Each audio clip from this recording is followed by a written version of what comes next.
This is my friend Todd. We've been close for over 10 years, but when I first knew him, I disliked everything he stood for.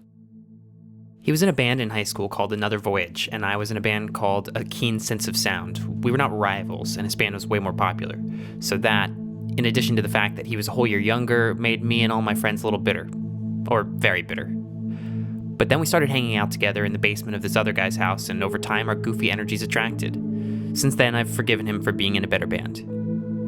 We've all got little friendships like this, and they're a whole bunch of fun. We're time and time again reminded the fallibility of our impressions of people, yet we continue impressing personalities. This goes back to the shortcuts and quick decisions we're always having to make, so we create little maps of characters in our heads. That way it's possible to predict a person's actions. It's inherently faulty, but it's also really fun. It's like a game. Figuring people out is a hobby for a bunch of us. And as long as we do it fully aware of its imperfect logic, then it's pretty harmless. Love Island, a TV show that technically started as a celebrity thing in 2005 and has now spread its coastal expansion into 15 different versions of itself across the world, is ideal people watching.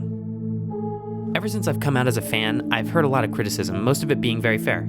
I get it. I know reality TV as an umbrella usually implies flash, sensationalism, exploitation, and most ironic of all, dishonesty. So the prejudice is not unwarranted. Most of what I hear thrown at Love Island is that it's shallow. He's got tattoos, he's got really great banter, he's proper fit, but at the same time, I'd go with anyone, so you. What do you think about Brexit? What's that? Where we're leaving the European Union. I seriously don't have... And there's a bit of this that's caked into the editing. Any conversation non-relationship based is cut out of the running time.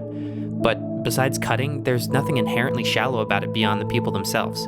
It's a show that is 50 or so minutes of conversation with a few games thrown in here or there. So as long as you watch a full episode or two, any negative criticisms are more a judgment of the people themselves, not the show. I wasn't digging you out, I just said I didn't think that you should have done it in front of everyone. I think you should have pulled him aside, which you did in the end anyway. Yeah.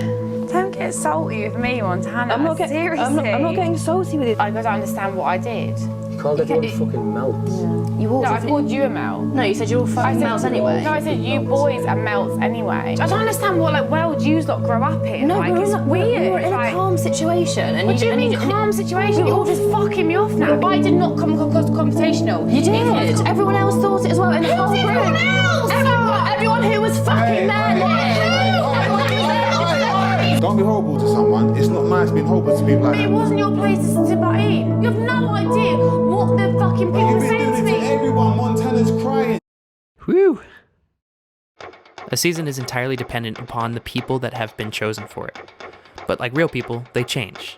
And they get more comfortable around each other, and you start to see people come out of their shells. Although never fully, because they still have to graft. Hummus is down here on a bird. Get the carrot into the fucking hummus.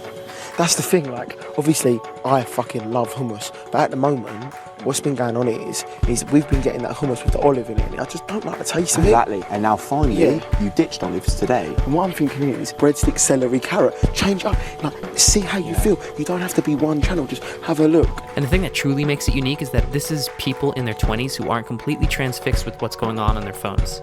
They aren't allowed them, so no distractions. They sleep during the day and talk during the night. It's almost refreshing, if it wasn't for the commercial breaks. Everyone's telling me to fuck you off. Really? What you want to do?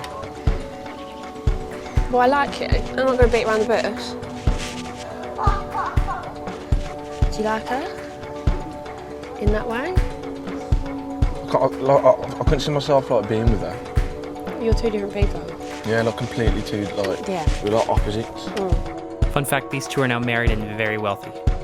Every time a new season begins, they trot out the contestants in a horribly embarrassing way, where the girls are lined up and the guys come in one by one. The girls are asked to step forward if they fancy the boy. Then the boy chooses from the girls, even the ones who haven't stepped forward being fair game.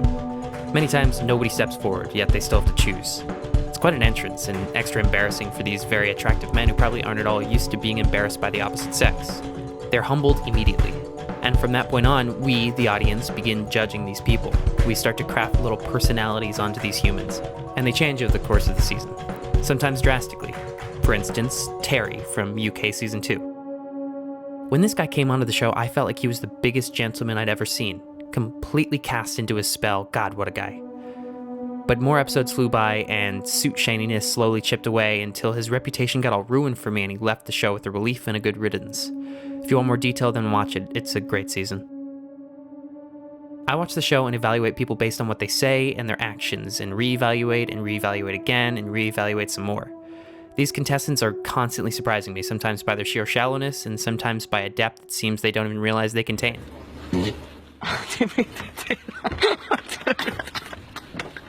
But it's extremely important to emphasize the nature of this judgment. It's fickle and incomplete, and that's the point.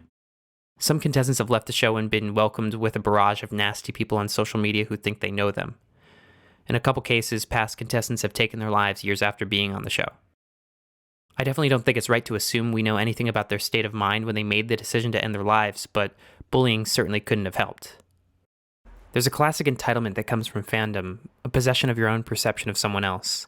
Anything that fits inside is magnified, and any trait that falls outside of it gets ignored. Viewers seem to think that because someone's been on reality TV, they're just fair game to throw abuse at and tweet things that you'd never tweet, even to your worst enemy. Of course, a lot of responsibility is in the show's hands and the protections they ought to give their contestants before, during, and after. I don't know how much social media training is given because there's some conflicting info online, but it does seem like the show is learning, with Marcel here saying he got zero training and Yewande saying she was adequately trained 2 seasons later. Was there ever an occasion when you felt you had to go back and contact the producers? Personally, for me, I didn't feel like I needed to, just because I was equipped with like the level of training I needed to deal with certain situations. Right. But if I felt like it was out of hand or I couldn't get on top of it, because I have such a great relationship with them, I don't think I would struggle to reach out. And this is also fighting a symptom, not the root difficulty, which is angry people with internet access. If anything, the show can sometimes be about how wrong we are about people when we judge them. How easy it is for our perceptions to sway over time, like mine did with Todd, who I have not asked if I can talk about him in this video, so I probably should before I get too far into the edit. Love Island is not real life, not even close. It's why the relationships never work afterwards. It's also why we're able to get this incredible glimpse into the vulnerabilities and charms and insecurities of very able-bodied, privileged people. If you watch a season of this show, you're not coming out the other side with your one-dimensional view of humanity validated. Even Love Island contestants contain multitudes, and it's beautiful to be offered any lens, however shrouded in editing and inaccuracies, that sheds light on it. I've cried my eyes out over you.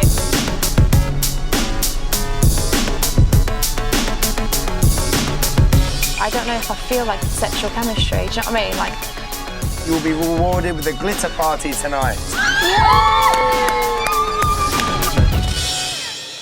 Thank you, Love Island.